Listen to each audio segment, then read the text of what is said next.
Nós estamos no meio de uma série, hoje iremos encerrar. Então, série, mais um, todos em missão. Esse foi o desafio que Deus colocou no nosso coração. Essa série, como eu já disse, foi uma série proposta pela Secretaria de Evangelização da IPI do Brasil. E o objetivo da série, mais um, todos em missão, é despertar a igreja de Jesus Cristo, a Igreja Presbiteriana Independente, a que todos estejamos em missão para o reino de Deus, e assim possamos trazer mais um. Então, o desafio que Deus colocou no nosso coração é para que nós, em 2023, tenhamos esse alvo, esse objetivo, essa meta de mais um.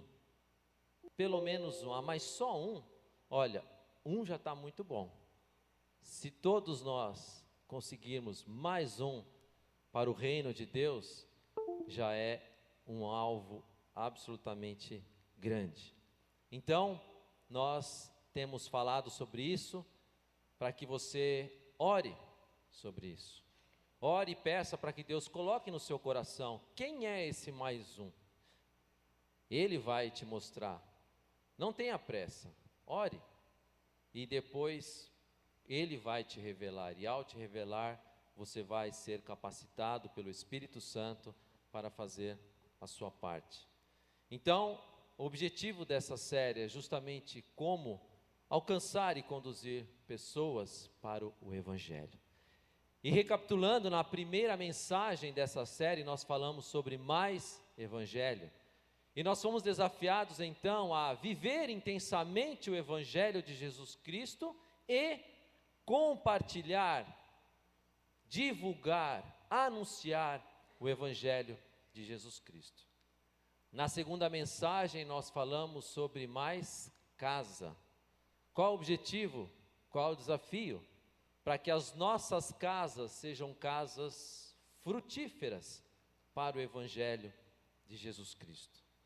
O terceiro episódio, a terceira mensagem, falamos sobre mais perto, onde fomos desafiados a termos mais de perto um relacionamento primeiro com Deus, relacionamento de intimidade, de comunhão.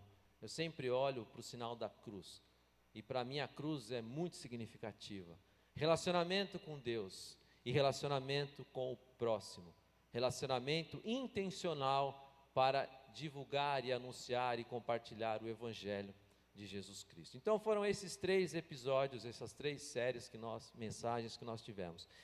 E hoje, a quarta e última mensagem da série, e o título é Mais Fora.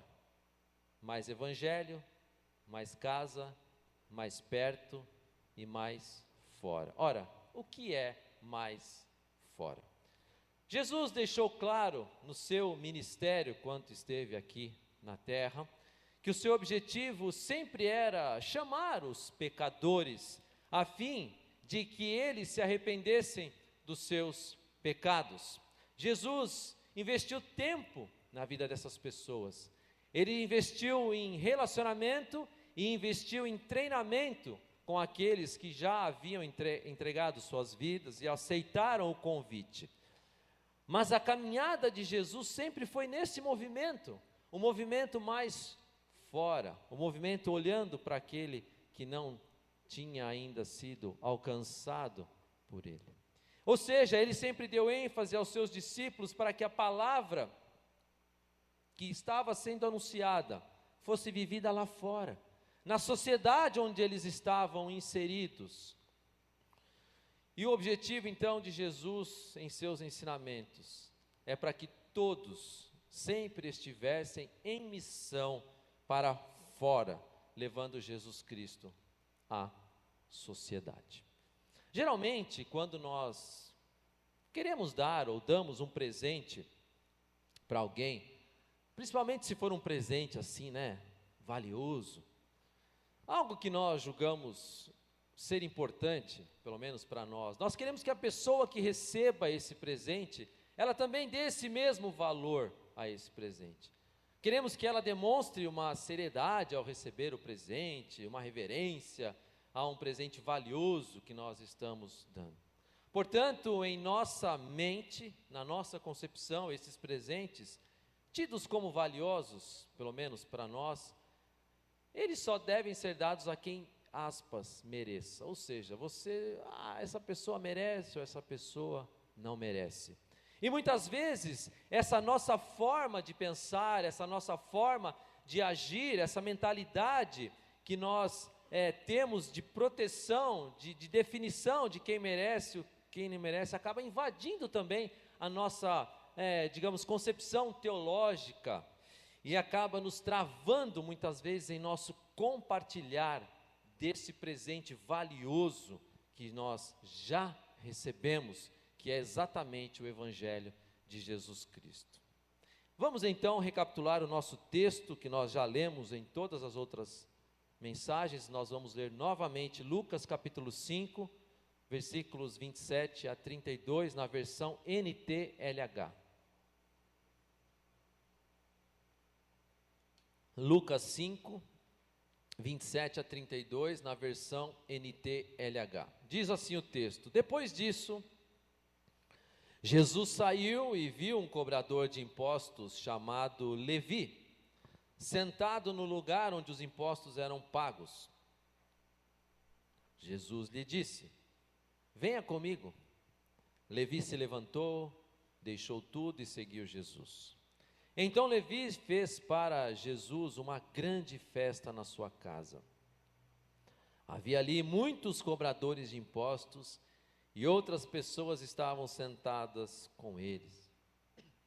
Os fariseus e os mestres da lei, que eram do partido dos fariseus, ficaram zangados com os discípulos de Jesus e perguntaram: Por que vocês comem e bebem com os cobradores de impostos e com outras pessoas de má fama? E Jesus respondeu: Os que têm saúde não precisam de médico, mas sim os doentes. Eu não vim para chamar os bons, mas para chamar os pecadores, a fim de que se arrependam dos seus pecados. Então hoje, nessa mensagem mais fora, nós vamos nos ater a essa última parte do texto, que é a fala de Jesus em resposta à pergunta daqueles fariseus e daqueles mestres das leis que perguntaram: Por que vocês comem e bebem com estes publicanos, estes cobradores de impostos, essas pessoas de má fama? Bom, esses fariseus, esses mestres da lei, eram os caras que se achavam os tais, os religiosos da época que achavam que sabiam de tudo. Eles se julgavam melhores do que os outros. Eles achavam que da forma que eles estavam vivendo, eles estavam de fato obedecendo a Deus e fazendo a vontade de Deus, e estavam num caminho moralmente correto e espiritualmente correto. Mas na verdade, eles não passavam de religiosos, de pessoas legalistas, que estavam preocupados apenas em obedecer à lei deixada por Moisés, e não viviam na realidade de coração o evangelho que estava sendo ensinado por Jesus Cristo. E isso fazia com que eles questionassem então o ato de Jesus e dos seus companheiros de andar com pessoas tidas como não pura, ou pessoas ímpias, ou pessoas impuras na sociedade. E essas pessoas, na concepção deles, não mereciam a companhia de Jesus. Ou seja, pessoas que não merecem o presente valioso. Lembra da história que nós contamos agora há pouco, que nós temos a tendência de dar um presente valioso somente a quem merece? Pois é, eles eram esse tipo de pessoas. Então, para eles, algumas pessoas mereciam, outras pessoas não mereciam a companhia de Jesus. Mas o que eles não esperavam era que Jesus iria surpreender com a resposta que cairia como uma bomba para eles. Veja, ali estavam presentes pessoas inteligentes da sociedade judaica. Eles eram os mestres da lei, eram pessoas cultas naquela cultura religiosa, pessoas que tinham conhecimento da lei e seguiam de fato aquela lei. Então, quando Jesus dá uma resposta em que valoriza as pessoas que eram excluídas na concepção deles, com certeza eles ficaram um pouco bravos, irados com Jesus. Vejamos então alguns fatores importantes que essa resposta de Jesus nos revela. E o primeiro deles é que o Evangelho é um presente para quem precisa, e não apenas para quem nós achamos que merece. Veja comigo os versos então 31 e 32. Resposta de Jesus: os que têm saúde não precisam de médico, mas sim os doentes. Eu não vim para chamar os bons, mas para chamar os pecadores, a fim de que se arrependam dos seus pecados. Então essa foi a resposta de Jesus para aqueles camaradas. Ou seja, como diria aí um narrador, um cruzado de direita de Jesus, né? Será que Jesus era um boxeador? Né? Jesus dava algumas respostas desse tipo. Isso me faz lembrar uma história verídica de um camarada chamado Alex Dias Ribeiro. Para quem se lembra, Alex Dias Ribeiro foi um corredor, piloto de Fórmula 1, na década ali de 80, 70, 80, e ele era um evangelista. Ele corria com a frase no seu carro: Cristo salva. E certa vez ele dando uma palestra, depois que ele se aposentou, alguém perguntou para ele: o cristão pode ser lutador de boxe? Aí ele ficou meio sem jeito, e ele disse: olha, eu não sei, eu sei que Jesus ensinou que é mais bem-aventurado dar do que receber. Bom, mas Jesus está mostrando em sua fala que os que já se consideram saudáveis ou se consideram dignos não precisam do presente de sua companhia, não precisam da salvação que ele veio propor, não precisam da sua cura. Veja, Jesus está querendo dizer que, bom, já que vocês se consideram os tais, os melhores, os escolhidos, os justos, as pessoas saudáveis, por que vocês precisam de um médico? Quem precisa de um médico é o doente, e não os sãos. Ou seja, Deus irá respeitar a decisão desse tipo de pessoa que se julga como a melhor. Agora, essas pessoas que têm esse pré-julgamento de si próprio, naturalmente terão o seu destino eterno, o seu galardão, e até mesmo o seu julgamento baseado naquilo que eles estão fazendo, na decisão e na sua postura de vida que estão tomando aqui nessa vida terrena. Portanto, um certo cuidado ao pensar sobre as nossas vidas e como estamos vivendo. As pessoas que se julgam como bons religiosos, que não têm mais nada a aprender, que já entenderam tudo sobre Deus e vivem uma vida só aguardando a recompensa por ter tido uma vida santa e infalível, devem tomar muito cuidado. Elas podem estar caindo nessa mesma armadilha que os fariseus e os mestres da lei estavam caindo. O Evangelho é para quem precisa e não para quem merece. Aliás, nós não merecemos nada. A nossa condição de pecadores nos afasta de Deus, mas a graça de Deus nos aproxima dele. Como está então a sua relação com esse Evangelho de Jesus Cristo? Você tem a consciência de que precisa dele?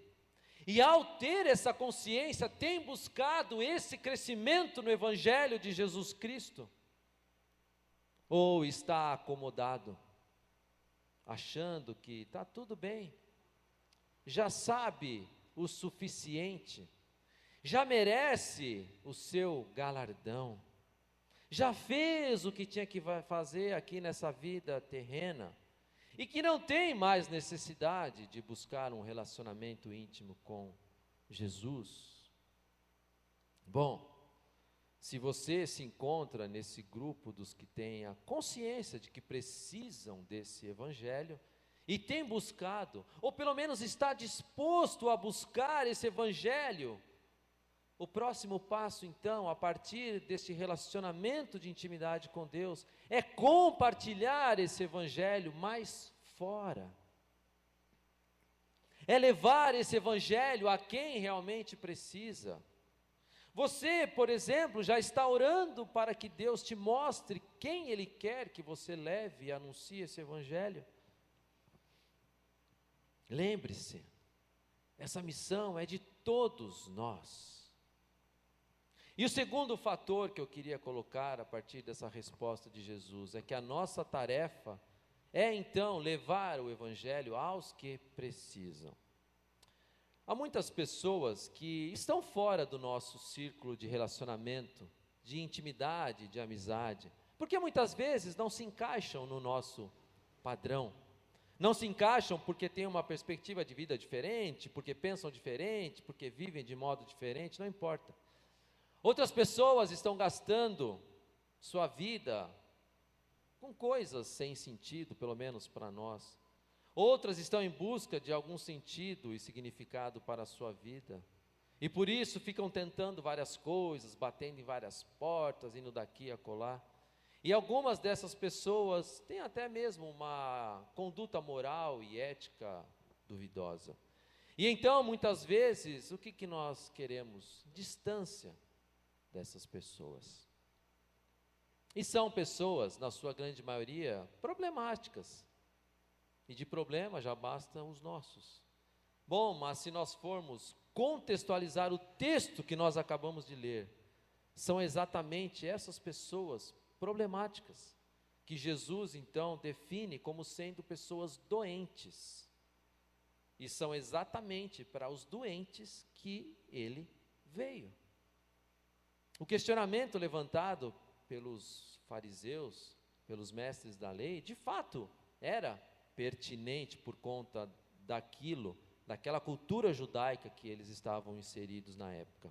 Porque os judeus, por exemplo, não sequer comiam ou bebiam com qualquer pessoa. Dividir uma refeição naquela época com alguém era o mesmo que dividir a própria vida.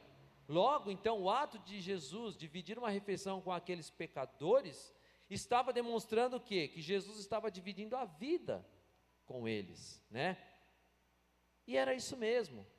Jesus estava dividindo a vida com aqueles pecadores. Isso mostra o quanto Jesus era então maravilhoso. Na perspectiva dos fariseus e dos mestres da lei, Jesus, ao dividir a vida, a refeição, se sentar com eles, estaria sendo contaminado ao sentar-se com eles. Isso porque eles se apoiavam naquela estrutura religiosa que dizia que se uma pessoa tocasse em uma pessoa impura, essa pessoa se tornaria então impura. Portanto, na lógica religiosa deles, ao invés de Jesus tornar aqueles pecadores puros, aqueles pecadores impuros se tornariam Jesus impuro. Essa era a lógica daqueles religiosos. Mas a lógica de Jesus é diferente. Jesus anda na contramão. O médico é que vem para curar os doentes e não o contrário. Lembram-se daquele episódio da mulher do fluxo de sangue? Aquela mulher no meio da multidão queria apenas tocar nas vestes de Jesus. E aqueles discípulos, quando Jesus falou, alguém me tocou, mas mestre, tanta gente aqui em volta. Não, alguém tocou em mim. E aquela mulher, 12 anos sofrendo de uma hemorragia, foi curada. Na concepção deles, aquela mulher impura, tocando em Jesus, tornaria Jesus impuro. Mas a lógica de Jesus é diferente. Na lógica dos judeus, se essa mulher doente fosse até eles, por exemplo, que estavam ali em volta de Jesus, e pedisse para tocar em Jesus, com certeza aqueles discípulos do próprio Jesus iriam impedir que ela fizesse isso. Até porque seria uma desonra para um judeu ser tocado por uma mulher e por uma mulher impura. Bom, o que esse ato de Jesus nos ensina é que nós precisamos nos aproximar e dividir a vida. O que é dividir a vida? Dividir o evangelho com essas pessoas e lhes apresentar o presente valioso que nós temos para elas. Qual é o nosso presente valioso que está aqui neste livro sagrado? Sem medo que elas nos contaminem, mas pelo contrário, com ousadia para sermos luz na vida dessas pessoas. E antes que você questione, há também aquelas pessoas que fazem sim parte do nosso relacionamento íntimo, que convivem conosco, que temos amizade, que caminham com a gente, enfim, são pessoas que não são estranhas para nós. Pelo contrário, são pessoas que são próximas de nós, mas que também ainda, de repente, não conhecem Jesus Cristo. E essas pessoas também estão doentes espiritualmente, porque não conhecem, não tiveram a oportunidade ainda de ter esse presente valioso nas suas vidas. O comentarista Matthew Henry diz que, aspas, Cristo se incumbe de ser o médico das almas que estão perturbadas pelo pecado, prontas a morrer de perturbação. Lucas 15, 7, Jesus conclui a parábola da ovelha perdida com a seguinte frase: pois eu lhes digo que assim também vai haver mais alegria no céu por um pecador que se arrepende dos seus pecados do que por 99 pessoas boas que não precisam se arrepender. Oxalá tenhamos então essa ousadia de levar o evangelho a quem precisa. E o terceiro e último ponto que esse texto nos desafia é que a tarefa de levar o evangelho aos que precisam demanda relacionamento. Irmãos, via de regra, o evangelho não cai do céu. Ah, mas para o apóstolo Paulo caiu. Sim, toda regra há uma exceção. O evangelho não cai do céu para todos, cai para poucos. O evangelho precisa ser entregue, anunciado, compartilhado. E uma das melhores formas de entregar esse evangelho é nos relacionando com pessoas, sejam elas aquelas que se enquadram no nosso ambiente de relacionamento do dia a dia ou não. Mas lembre-se, presente não se põe goela abaixo. Por isso nós precisamos ser intencionais em nossos relacionamentos. Falamos bastante sobre isso na mensagem anterior, intitulada Mais Perto. E através de uma boa convivência, ou seja, de um relacionamento intencional, que nós podemos entregar o presente de uma forma mais eficiente. Mas para isso você precisa se expor. Não tem como continuarmos a viver como agentes secretos do Deus vivo. O verso 31 diz: eu não vim para chamar os bons, mas para chamar os pecadores, a fim de que se arrependam dos seus pecados. É importante entendermos bem o que Jesus está dizendo aqui. Ele veio chamar os pecadores. Esses tais pecados dessas pessoas não são apenas atos reprováveis que elas praticam, mas são pecados que se trata de uma essência, a essência do ser humano, o pecado, a natureza do ser humano que está desconectado, está longe de Deus. Quando Deus criou a humanidade, Ele tinha um propósito, que todos nós desfrutássemos de um relacionamento uns com os outros e com Ele. Lembra-se da cruz, falo muito sobre isso. Haste vertical, relacionamento com Deus; haste horizontal, relacionamento com o próximo. E para que essa criação fosse perfeita, Ele criou então um ponto de escolha para o ser humano. E então, na criação do homem e da mulher, Ele os colocou no paraíso e definiu lá uma árvore como um fator de decisão para o homem escolher obedecer ou não obedecer a Deus. E as instruções foram claras: você pode comer as frutas de qualquer árvore do jardim, menos da árvore que dá conhecimento do bem e do mal. Não coma a fruta dessa árvore, pois no dia em que você comer, certamente morrerá. Ou seja, se você comer o fruto dessa árvore, você romperá a sua relação comigo e com isso não será mais dependente de mim. Mas então, por um engano daquela serpente, os nossos primeiros pais cobiçaram e quiseram ser igual a Deus e ter a prerrogativa de dizer o que era certo e o que era errado para as suas vidas, abolindo Deus do seu lugar. Comeram do fruto e com isso se desconectaram de Deus. E aí então a morte entrou no mundo, morte física, a morte espiritual, a morte eterna. E a humanidade então passa a viver as dimensões dessa decisão errada lá no passado. E toda a humanidade, obviamente, nasceu depois desse trágico acontecimento, está nessa situação, nessa condição. Ou seja, todos nós nascemos desconectados de Deus, por conta da nossa essência. E assim nós vivenciamos as dimensões dessa separação e dessa morte na nossa vida. Então, a partir de então, nada de bom que o ser humano fizer pode atingir o mínimo de exigência da santidade do nosso Deus, que é santo. Mas, porém, contudo, todavia, da mesma forma que a morte entrou por um só homem, a vida também, a salvação entrou por um só homem, que foi Jesus Cristo. Deus, que é amor, então decide enviar o seu Filho Jesus Cristo para transformar a humanidade para sempre. E Ele decide então dar de presente a própria vida em troca da morte de toda a humanidade. Jesus, irmãos, nos substitui naquela cruz. Nós deveríamos estar lá, mas Ele abdica do seu direito à vida para nos dar vida e nos livrar da morte, pagando a dívida que nossos primeiros pais contraíram com Deus. E todo aquele que nele crê, então, recebe a morte de Jesus como sendo sua. E se arrepende de viver uma vida longe de Deus, passa então a ter a salvação em Jesus Cristo. Concluindo então,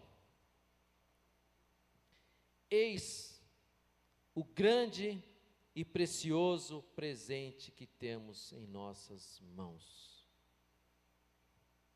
Um presente valiosíssimo que nós temos em nossas mãos.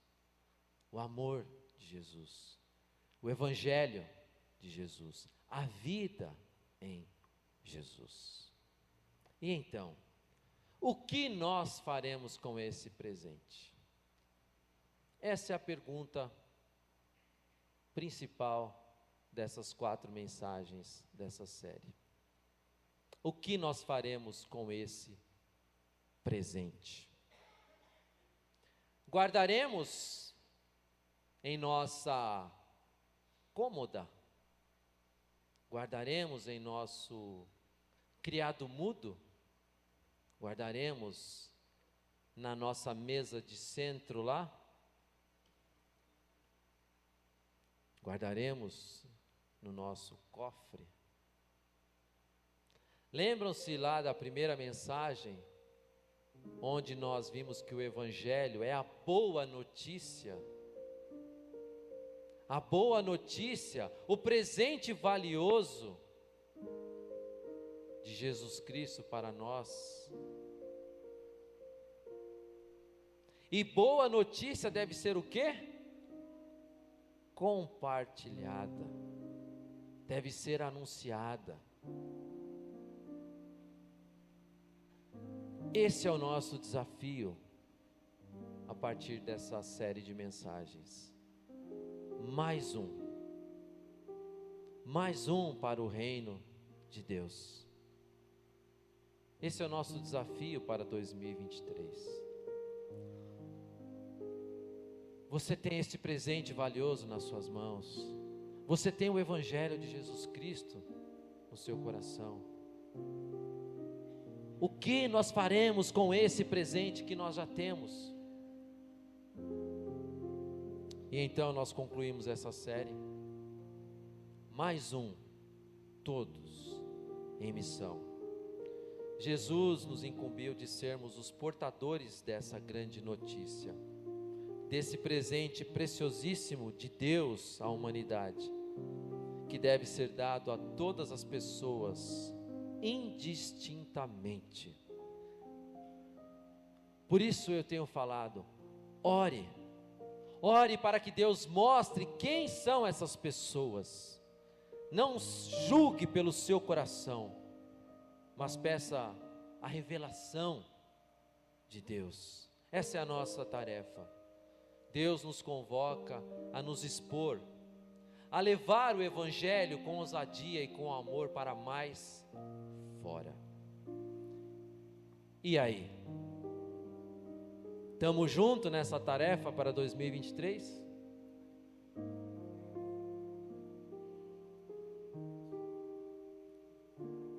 Estamos juntos? Pai, quanto amor Tu tens por nós, amor incondicional, amor sem igual, amor que nós não merecemos, Pai, um presente valioso. Agora que estamos aí nas vésperas do Natal, vésperas de comemorar o nascimento de Jesus Cristo, Pai, um presente valioso enviado a toda a humanidade, Pai, um presente imerecido por nós, um presente que veio de via de mão única pela graça de Deus, um presente que nos alcançou, um evangelho que nos foi dado gratuitamente. Quanto amor Tu tens por nós, quanto amor Tu tens por mim, Pai, muito obrigado, Pai, mas este amor não pode de forma nenhuma ficar guardado às 7 chaves no meu coração, mas esse amor precisa ser compartilhado, Pai, precisa ser divulgado, precisa ser anunciado, Deus. Ó Deus, nos perdoe quando guardamos este amor, guardamos esse presente às 7 chaves em nossos corações, e tantas almas lá fora se perdendo, e nós não temos coragem de sequer viver o Evangelho de Jesus Cristo, não temos coragem sequer de anunciar e compartilhar o Evangelho de Jesus Cristo. Ó Deus, nos perdoe e nos ajude a termos ousadia para pregar este Evangelho de Jesus Cristo de Nazaré. Ó Deus, eu quero, a começar em mim, Pai, anunciar o Teu Evangelho. Nos revela, nos mostra quem o Senhor quer que nós compartilhemos este Evangelho, que nós possamos orar e buscar e pedir a Tua direção, para que o Senhor nos mostre quem deve ser esse mais um nas nossas vidas, quem deve ser esse mais um para o Teu reino, Pai. Nós somos agentes do Senhor aqui na terra, mas não queremos ser agente secreto, não, mas agentes que revelem, que divulguem. Dá-nos relacionamentos saudáveis e intencionais com pessoas onde nós possamos apresentar o Jesus Cristo, assim como Levi nessa história, quando foi chamado e disse sim ao chamado do mestre, e ele convidou os seus amigos para um banquete na sua casa, e ali ele apresentou o seu melhor amigo Jesus Cristo, e apresentou a salvação para aqueles publicanos, aqueles pecadores, aqueles cobradores de impostos. Pai, esse é o nosso papel a partir dessa palavra do evangelista Lucas, a partir desse texto, a partir dessa história de Levi, Pai. Deus, que eu consiga mais um, pelo menos, para o Teu reino em 2023. Deus, que todos os membros dessa comunidade consigam mais um para o Teu reino em 2023. Que nós realmente tenhamos essa intenção, Pai. Incomoda-nos, Senhor. Ó Espírito Santo, traz-nos essa direção, Pai. Revela, Deus, quem é esse mais um, Pai, em nome de Jesus. Em nome de Jesus, Pai. Que o Teu povo aqui possa dizer amém para essa palavra, Pai. Que realmente o Senhor faça a diferença, Pai. E que o Teu Espírito Santo nos abençoe e nos ajude, Pai. E que todos nós estejamos juntos nessa missão que é de todos, em nome de Jesus. Amém. Que a graça de nosso Senhor e Salvador Jesus Cristo, que o amor de Deus, o nosso eterno Pai, e as consolações do Espírito Santo estejam sobre a sua vida hoje e para todos sempre. Amém.